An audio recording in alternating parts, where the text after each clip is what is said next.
Olá, tudo bem com todas e todos? Bom dia, boa tarde, boa noite, boa madrugada. Seja muito bem-vinda, muito bem-vindo. Meu nome é Marcos Venício e quero convidar você para a nossa aula de número 39 de estudos da obra O Céu e o Inferno, ou a Justiça Divina, segundo o Espiritismo. Na aula de hoje, estou gravando essa videoaula numa manhã de quarta-feira, dia 26 de abril de 2023, quando você estiver me vendo e ou ouvindo, de preferência as duas coisas, você já estará no mês de maio. Enfim, seja bem-vindo e bem-vindos também ao mês de maio, mês das mães, mês das noivas, mês, então, que se tem uma apologia muito grande às mulheres. Já meu afeto e parabéns a todas vocês mulheres também pelo mês de vocês, embora o mês de vocês sejam todos os meses do ano, mas fica aí a reverência. Bom, na aula de hoje nós vamos encerrar, pelo menos essa parte dessa comunicação do Espírito Santo, porque precisa completar uns detalhes, porque tem mais 3 perguntas que a sociedade faz, ao espírito do Senhor Sanson, que vale a pena nós comentarmos um pouquinho. A primeira delas, a primeira pergunta, alude a uma questão que sempre surge, uma dúvida, uma questão que é muito recorrente, e as pessoas perguntam o seguinte: os espíritos possuem sexo? Aqui na Terra, nós temos sexo, feminino, masculino, e hoje em dia tem uma porção de outras nuances aí. Mas os espíritos, eles possuem sexo? Olha só que coisa interessante.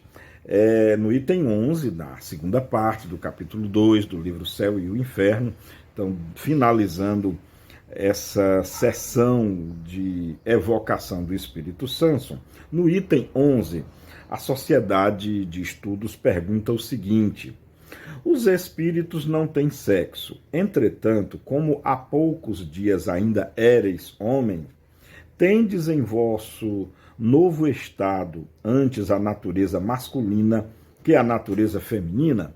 Lembrando que o senhor Sanso, homem, havia desencarnado há pouco tempo, então pergunta muito justa: ele sente-se ainda como homem ou acaba essa sensação masculina, A resposta que o próprio Sanson, o espírito, nos dá é a seguinte: não temos ser de natureza masculina ou feminina.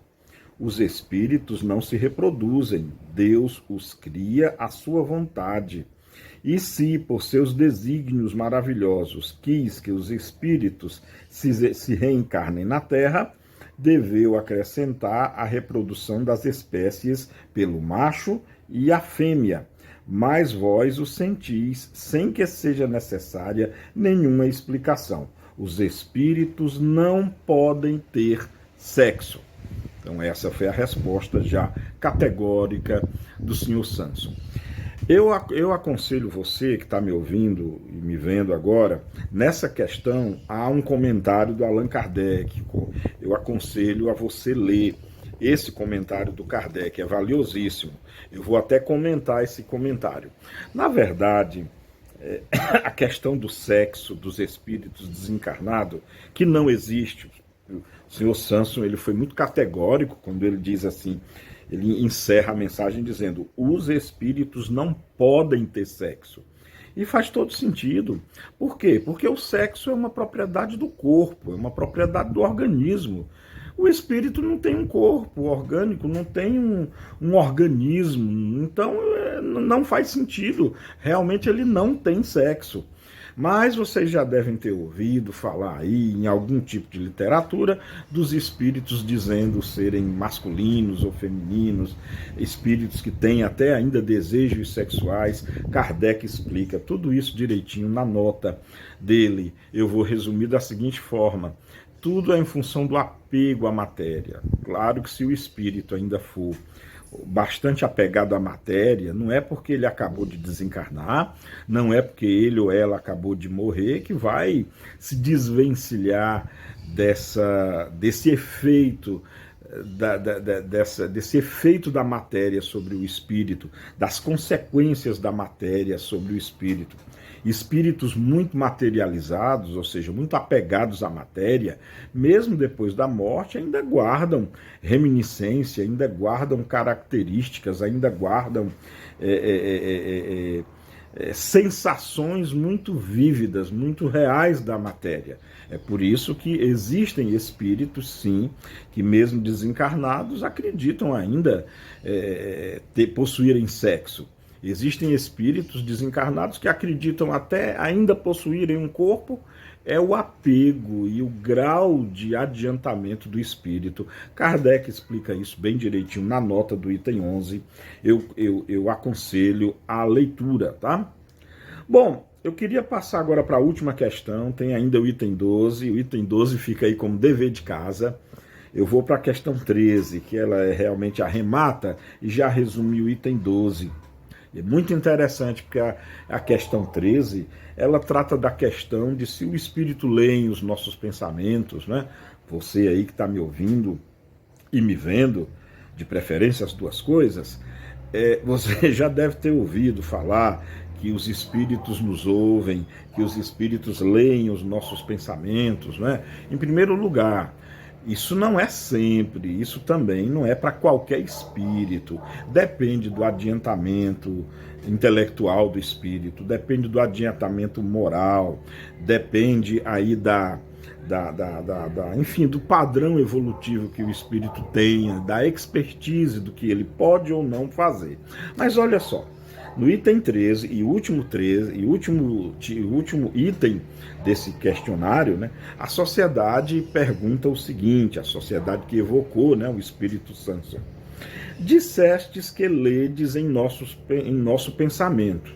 Poderíeis fazer com que compreendamos como se opera essa transmissão de pensamento? De maneira bem direta, Kardec perguntou como é que o Espírito lê o nosso pensamento. Observem bem a resposta do Sr. Sanson, o espírito, né, desencarnado. Isso não é fácil, a explicação, né? Isso não é fácil. Para vos dizer, vos explicar esse prodígio singular da visão dos espíritos, seria preciso abrir todo um arsenal de agentes novos e seríeis tão sábios quanto nós, o que não é possível, uma vez que as vossas faculdades são limitadas pela matéria. Paciência, tornai-vos bons, e a isso chegareis. Tendes atualmente o que Deus vos concede, mas com a esperança de progredir continuamente. Mais tarde sereis como nós. Tratai, pois, de morrer bem, para saber muito. A curiosidade, que é o estímulo do homem pensante, vos conduz tranquilamente até a morte, vos reservando a satisfação de todas as vossas curiosidades passadas, presentes e futuras. À espera disso, eu vos direi para vos responder mal ou bem a vossa pergunta. O ar que vos cerca, impalpável como nós, carrega o caráter do vosso pensamento. O sopro que exalais, por assim dizer, é a página escrita de vossos pensamentos. Elas são lidas, comentadas pelos espíritos que vos esbarram, sem cessar. São as mensagens de uma telegrafia divina, a qual nada escapa. Então, tá aqui, né? Sanson não explica muito. Primeiro ele nos dá aí não sei se você percebeu, né? O nosso amigo Sanson nos dá aí primeiro uma advertência, como se ele dissesse, olha, vocês estão preocupados com coisas que ainda não é o tempo de vos preocupar. E ele diz, né, ele continua, ora, procura antes vive bem, ou seja, faz a caridade, faz o bem ao próximo, seja uma pessoa boa, repetindo aqui, caridosa, cuidado com os maus pensamentos, perdoa sempre, ou seja, viver aquelas prédicas que Jesus Cristo já tem nos ensinado há mais de 2000 anos. Então, o que o Samson diz é isso. No final, ele tenta dar uma explicação, acho que ficou claro para vocês também, mas é aquela explicação que aí já não explica muita coisa, não. Primeiro ele fala no ar, que o ar que nós respiramos, né, ele carrega todas as impressões de nós mesmos. E aí, na verdade, é como o Espírito fala no início, tá? Seria preciso abrir todo um arsenal de agentes novos. Hoje, para falar disso, só para a gente falar sobre transmissão do pensamento, mesmo entre espíritos encarnados ou desencarnados, precisaríamos falar sobre eletromagnetismo, sobre magnetismo espiritual, sobre magnetismo orgânico, de certa forma sobre conhecimentos de espaço-tempo, que na época nem era conhecido esses conhecimentos por ninguém da sociedade.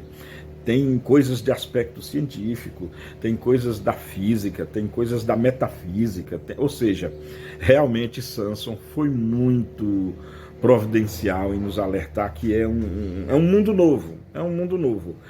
Para mim, olha, eu acho que cada um tira suas impressões. Para mim ficou a seguinte impressão: olha, não se preocupa não, quando você estiver aqui, ele falando de lá, né? Quando você estiver aqui, você vai vivenciar isso na prática. Por enquanto, é o que dá para dizer. Pode ser que no outro momento nós venhamos a falar mais sobre isso, mas por enquanto é o que dá para falar. Era essa a aula de hoje. Muito obrigado pelo seu carinho, pelo prestígio, pela atenção que você nos dá. Olha, isso aqui me alimenta a continuar. Então, muito obrigado. Beijo no coração de todas e todos. Amemo-nos como Jesus nos amou. Sempre eu tenho dito isso. Paz e bem e até a próxima. Tchau.